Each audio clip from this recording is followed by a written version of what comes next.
Le Maroc a réussi ces dernières années à se positionner en tant que hub régional des services et porte d'entrée vers l'Afrique, selon un rapport de la Conférence des Nations Unies sur le commerce et le développement.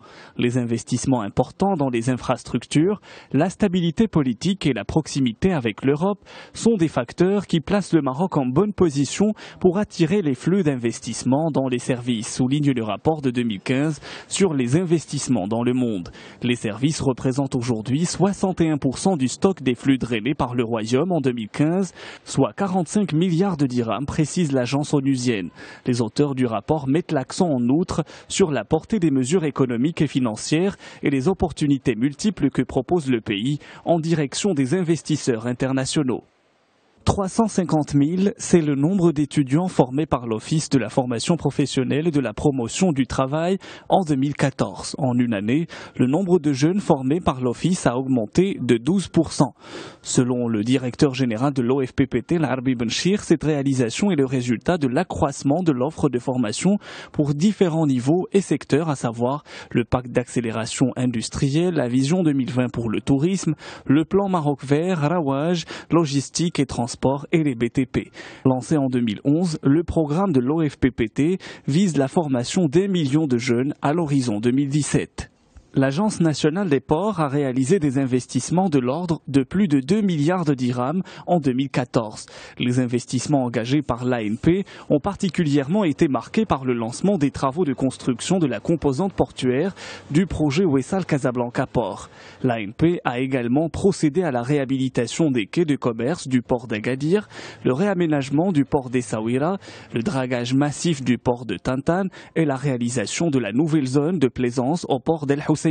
Pour ce qui est du résultat net de l'agence, il a atteint 66 millions de dirhams, soit le double du niveau enregistré en 2013. Tanger Med, désormais 5e port méditerranéen. C'est ce qui ressort du nouveau classement annuel réalisé par le magazine britannique The Container. Ce rapport permet à Tanger Med de se positionner à la 46e place mondiale et ce grâce aux bonnes performances enregistrées en 2014 par ce méga complexe portuaire. Il a gagné 9 places entre 2013 et 2014 et renforce la position du Maroc comme hub dans le commerce maritime. L'ouverture du nouveau Tanger Med 2 en 2016 permettra de porter la capacité globale du complexe portuaire à quelques 8,5 millions de conteneurs. L'administration des douanes et des impôts indirects veut réorganiser la profession de transitaire. Un projet de loi a été déposé la semaine dernière auprès du secrétariat général du gouvernement. À travers ce texte, l'administration entend répondre aux défis et enjeux de la nouvelle dynamique du commerce extérieur. L'administration des douanes veut aussi redéfinir les droits et les obligations du commissionnaire en douane, mais aussi aligner la pratique marocaine sur les standards internationaux dans ce domaine. La Russie va lancer sa propre agence de notation au 4e trimestre de cette année. Objectif affiché, répondre aux intérêts de l'économie russe. C'est ce qu'indique un communiqué de la Banque centrale russe. Le marché russe a besoin d'une agence de notation forte avec un haut niveau de gouvernance corporative et de compétences professionnelles, souligne la Banque centrale. Le capital de l'agence devrait être de 3 milliards de roubles, environ 52 millions de dollars, et l'offre publique initiale sera achevée d'ici la fin du mois d'août.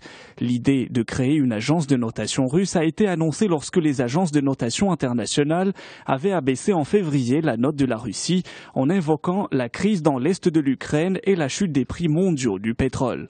Une année difficile pour le marché des ordinateurs personnels. L'Institut de recherche en technologie IDC annonce une baisse de près de 12% dans les expéditions d'ordinateurs à travers le monde.